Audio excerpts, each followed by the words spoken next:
Hello, magandang gabi.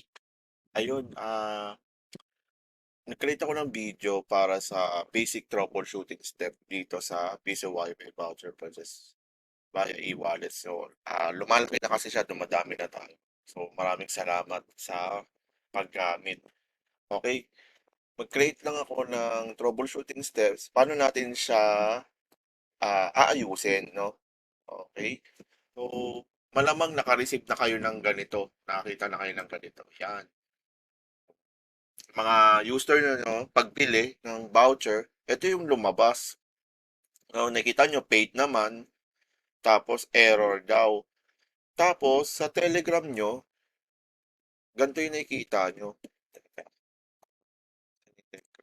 Yan, yan no. Recreating voucher fail.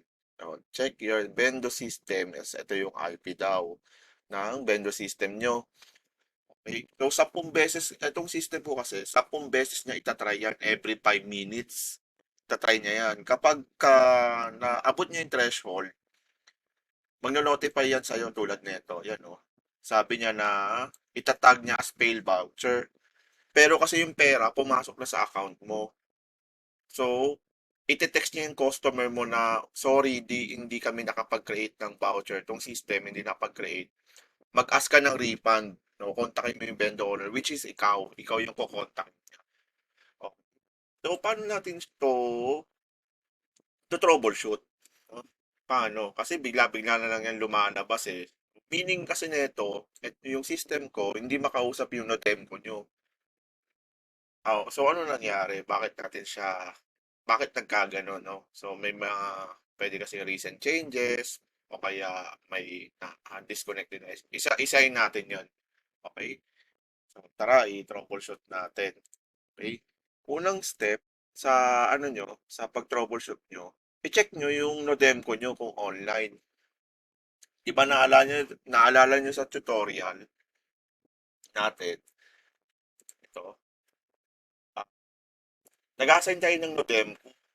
May isang Nodemco tayo, ito, IP address Nodemco. Yan.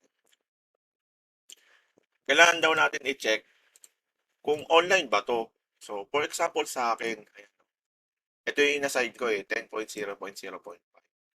Okay, online naman, check yan. Pag offline yan, siyempre, kailangan ipa-online mo. 'Di ba? Kasi yan yung reason eh, bakit hindi siya gumagana. Okay, next. Okay, tumawid naman dyan, gumagana ba yung SSTP account? 'Di ba dito, nung bumili tayo ng 1.5 portal key, may kasama yung SSTP. Yan. So, need natin i-check yan. Okay? So, paano natin yan i-check? Nasa ano lang naman yan. Ako kasi nandito eh. Ito. Yan. Kailangan, ito yung IP ko eh. Ayan. Kailangan may local IP. Not sure bakit sa iba nawawala yung local IP. Hindi ko alam. Hindi ko rin ma-explain. Pero sobrang minimal lang na parang tatlo pa lang nag-report sa akin noon. Pina-disable, enable ko lang.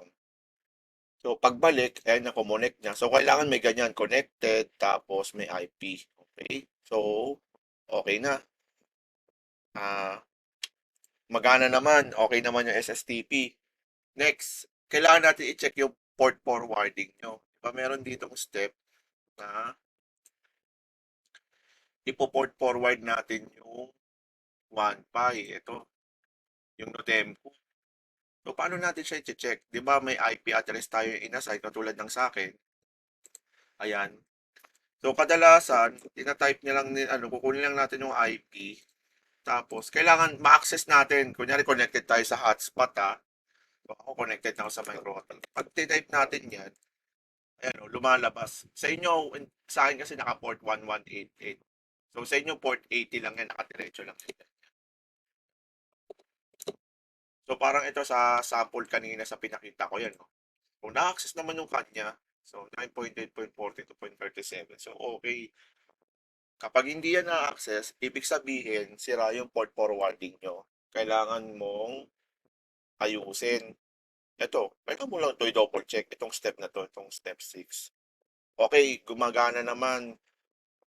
Kadalasan pala nasisira to kapag nagpalit kayo ng modem o ayun, nasira yung modem ko nyo, tapos nagpalit kayo ng bago, malamang nagpalit ng IP address yon. So, kailangan nyo lang sundin to ulit, itong step 6. Ang pinaka-importante dito, yung sa action tab. Ito. Kasi ayan, no, lalagay nyo ulit yung Nodempo IP address. Okay? Next. Paano naman kapag accessible naman through, VPN IP address. Ayan, no. Access naman. Bakit ganun? May error pa din. Ang last step nyo, yung API key. No? Kunyari ako, ito ko. Siyempre, bago yung yung Nodempo ko, malamang iba yung, niyan, API key. So, punta kayo sa system configuration, baba nyo lang. Ayan o, malamang nag-iba yan. Ako, ginagamit ko, ito na lang, Gcash 1234, para di ko na ibabyte ulit. Pero kung iba yan, naka-random yan, tulad yan, so kailangan yung gawin ulit yung step 4. Yan, yung step 4.